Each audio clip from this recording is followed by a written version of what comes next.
speak Kashmiri, but I'm just like you. My name is Vasundhara, I'm from Vadodara.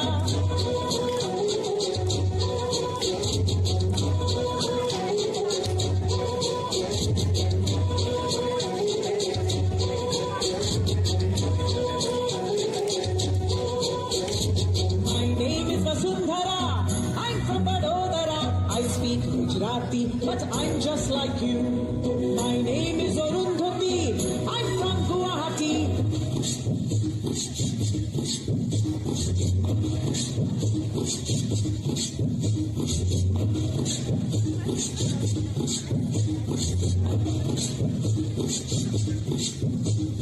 My name is Arundhati, I'm from Guwahati. I speak Assamese, but I'm just like you. Name is Rani Mai, I'm from Chennai.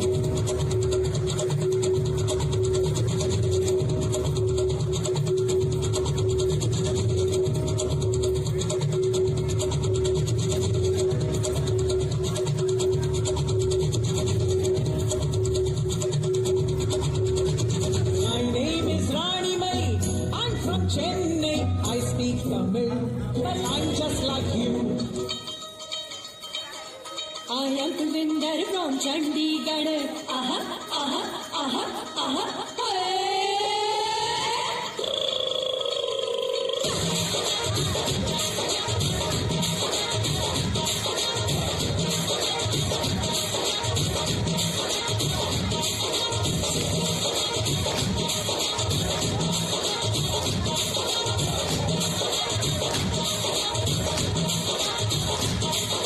I am Kuvinder from Chandigarh. Aha, aha, aha, aha. I am Kuvinder from Chandigarh. Oh, I speak Punjabi, but I'm just like you.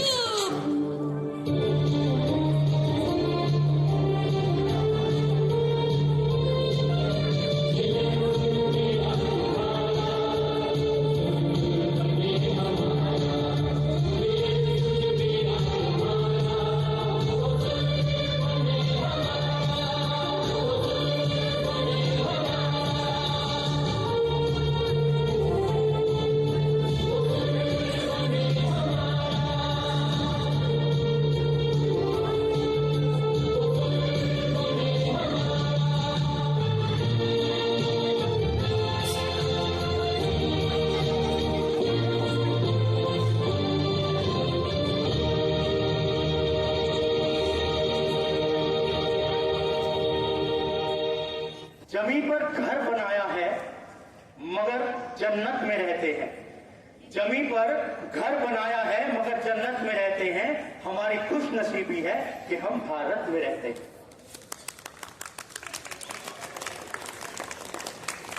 आदरणीय प्राचार्य महोदय जी, उप प्राचार्य में मेरे सभी सम्मानित शिक्षकगण और विद्यालय से आए सभी शिक्षकगण, अभिभावकगण एवं प्यारे बच्चों, आज हम गणतंत्र दिवस मनाने जा रहे हैं। ये हमारा 77वां गणतंत्र दिवस है। आज के दिन हम अपने भारत के जो संविधान है, अपने भारत का जो लोकतंत्र है और अपने राष्ट्र के कर्तव्य जो हमारे बनते हैं, उनको आज हम यहाँ पर याद करते हैं। उनको हम किस तरीके से भविष्य में सुचारू रूप से चला सके, उसके हम प्रण लेते हैं। इसके साथ साथ वंदे मातरम जो हमारा है, उसने भी 150 साल पूर्ण किए हैं। मैं थोड़ा सा वंदे मातरम के विषय में आपको बताना चाहता हूं। उसके बाद ये छोटे छोटे बच्चे आप सभी के समक्ष वंदे मातरम गीत को प्रस्तुत करेंगे। मेरी आप सभी से गुजारिश है कि साथ में उसको कीजिए। सन 1876 में वंदे मातरम की संकल्पना तैयार की गई, रचना तैयार की गई। उसको रचित किया गया बंकिम चंद्र चटर्जी के द्वारा 1876 में, और 1882 में आनंद मठ पुस्तक में उसको प्रकाशित किया गया। दोस्तों, 1905 में बंगम आंदोलन के दौरान सर्वप्रथम इस गीत को गाया गया और ये आजादी की लहर के रूप में पूरे हिंदुस्तान में छा गया। जन जन के बोल जो थे वो सब एक ही थे, वो थे वंदे मातरम। 24 जनवरी 1950 को इसे राष्ट्रगीत के रूप में दर्जा मिला और तब से लेकर आज तक ये हमारे वंदे मातरम के रूप में हर राष्ट्र पर्व पर गाया जाता है। दोस्तों, मैं आपको बता दूं, ये जितने भी हमारे स्वतंत्रता सेनानी थे, ये बड़े हंसते हंसते जेलों में गए, लाठियां खाई और यहाँ तक कि फांसी के फंदों पर भी झूल गए इस गीत को गाते गाते। इस गीत में वो बात है। एक लाइन में अगर ये बात मैं कहूं तो ये जो गीत है ये भारत की राष्ट्र भावना से ओतप्रोत गीत है। इस गीत के 150 साल कैसे पूरे हुए ये बता दूं। 1876 में ये रचना हुई और उसके बाद 2026 इसलिए 150 की वर्षगांठ इसकी मनाई जा रही है। मेरे बीच जो बच्चे हैं ये आपके सामने प्रस्तुत करेंगे, आप सभी गाइएगा। 4 पंक्तियां मैंने भी इस पे लिखी थी, वो आपके समक्ष सुनाता हूं, उसके बाद ये बच्चे गाएंगे। वंदे मातरम के स्वर देखो जब जब गुंजित होते हैं, अभिमान से हृदय अपने तब तब पुलकित होते हैं। आजादी के परवानों का गीत है वंदे मातरम, आजादी के परवानों का गीत है वंदे मातरम। उनकी स्वर्णिम गाथा से तो हम सब गर्वित होते हैं, उनकी स्वर्णिम गाथा से तो हम सब गर्वित होते हैं। धन्यवाद। मेरा रंग दे बसंती चोला, मेरा रंग दे, ओ मेरा रंग दे बसंती चोला, ओ रंग दे बसंती चोला, माए रंग दे बसंती चोला। इस चोले को पहन शिवाजी खेले अपनी जान पे, इस चोले को पहन शिवाजी खेले अपनी जान पे।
जो भरा नहीं है भावों से, बहती जिसमें रसधार नहीं, वह हृदय नहीं वह पत्थर है जिसमें स्वदेश का प्यार नहीं।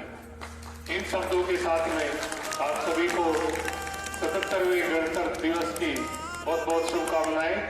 जो भी अभिभावकगण यहाँ पर आए हैं, सभी शिक्षक साथी, प्यारे बच्चे, एक बात मैं कहना चाहूंगा, ये हमारे अभिभावकों के लिए है कि आप देख सकते हैं कि 1600 बच्चों में से कितने यहाँ पर उपस्थित हैं। अभी टंडन सर ने बोला था कि 26 जनवरी एक कोई अवकाश नहीं है,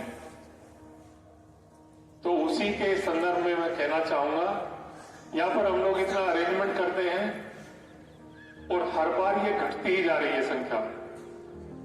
हम जो भी यहाँ पर अरेंजमेंट करते हैं तो उसमें बहुत सारी चीजें बच जाती हैं।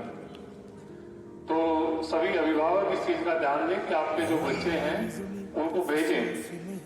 ये ऐसा नहीं है कि 26 जनवरी है तो 8 बजे या 9 बजे जो है सो के उठ रहे हैं, नहीं।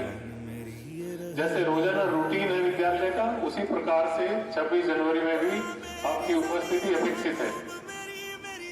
जो बच्चे आए हैं उनको बहुत बहुत हार्दिक अभिनंदन। इतनी ठंडी में वो लोग जो है सुबह सुबह उठ के तैयार होके आए हैं और अपना कार्यक्रम उन्होंने दिया। ये हम लोगों के लिए बड़ी शर्म की बात है कि 1600 में से हम लोग यहाँ मुश्किल से 200 भी लोग नहीं। तो ये विचार करने योग्य है। मैं देखता हूँ यहाँ पे फैक्ट्री के अंदर से ही इतने बच्चे यहाँ पे होने चाहिए। कई सौ बच्चे यहाँ पे पढ़ते हैं फैक्ट्री के जो कर्मचारी हैं उनके, लेकिन कोई एक दो को छोड़ के कोई भी उपस्थित नहीं है। तो ये विचार करने योग्य है। बाकी 26 जनवरी का जो महत्व है, आजकल इस देश में कुछ ऐसा चल रहा है, हर कोई अपने राइट्स की बात करता है। उसी कॉन्स्टिट्यूशन में ड्यूटीज भी लिखी है, उस पर कोई विचार न तो बोलना चाहता है और ना ही उसकी बात करना चाहता है। तो हम लोगों के जो कर्तव्य हैं उनमें से ये भी एक है कि जो हमारे राष्ट्रीय पर्व है उसमें बढ़ चढ़ के भाग लें और जो संविधान के जो आइडियल्स हैं उनको अफोर्ड करने के लिए जो अपनी तरफ से कंट्रीब्यूट कर सकते हैं उतना अवश्य करें। आबाद रहे वो गांव मेरा जहां लौट के वापस जा न सका। 26 जनवरी 1949 को हमारा जो संविधान था वो बनकर तैयार हो गया था, 26 नवंबर सॉरी, लेकिन उसको लागू करने के लिए 26 जनवरी 1930 का जो लाहौर अधिवेशन था उसमें एक रिजोल्यूशन पास किया था पूर्ण स्वराज का। उसी को मान रखते हुए ये डिसाइड किया गया संविधान सभा के द्वारा कि 26 जनवरी 1950 से भारत का संविधान लागू किया जाएगा। तो उसी की आज 77वीं ये एक वर्षगांठ कह सकते हैं, ठीक है। और ये इस स्टेज तक पहुंचने के लिए बहुत सारे लोगों ने अपनी जानें दी हैं, सर्वस्व बलिदान किया है। तो उनको याद करके और उनके द्वारा किए गए बलिदान को हमेशा याद रखना चाहिए। हम लोग एक इंडिपेंडेंट कंट्री है, इंडिपेंडेंट नेशन है, तो उसमें बहुत लोगों की जानें गई हैं। Millions of people have lost their lives, पूरा परिवार लोगों ने अपना बलिदान किया है। मैं मरता था जिस एक किसी ने सुना होगा कि बहुत सारे आपने सुना होगा कि फला आदमी ने जो है अपना तो फांसी पे चढ़ गया, एक परिवार था जिसने नाम सुना है, चापेकर बंधु। 4 भाई थे, चारों को फांसी हुई थी अंग्रेजों के टाइम पे। एक ही परिवार के 4 भाइयों को, वो आप समझ लीजिए कि उस परिवार का, मैं मानता हूँ पूरे देश में जितने भी लोगों का बलिदान है उस परिवार का सबसे ऊंचा होना चाहिए था। तो जो इतिहास की किताबें हैं, सर ने अभी बताया है, उनको पढ़े, सभी बच्चे उसको पढ़े। अपने लाइब्रेरी में बहुत सारी बुक्स हैं, जब भी विद्यालय में टाइम मिले, नहीं तो आप बुक इशू करवा के घर पे ले जाके पढ़ सकते हैं।